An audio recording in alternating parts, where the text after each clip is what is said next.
त्याच्या मुख्याला पती म्हणतात.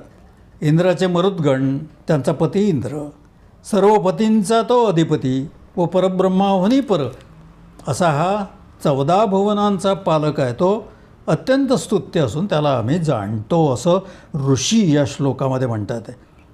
म्हणजे या पूर्ण पुरुषाची अनुभूती या ऋषीला होती. तेव्हा दुसऱ्या श्लोकात ऋषी म्हणतात की त्याचं कोणतंही कार्य नाही, विशिष्ट कार्याची हेतूची त्याला वासना नाही, तो कशाचे कारण नाही, त्याच्याहून अधिक किंवा श्रेष्ठ दुसरं काही नाही, त्याची अचाट आणि अतर्क शक्ती जिचं वर्णन आपण त्याची ज्ञान बल क्रिया इत्यादी विविध तऱ्हेने ऐकतो, ही त्याची स्वाभाविक सहज प्रकट होणारी अशी एक सहज स्थिती आहे.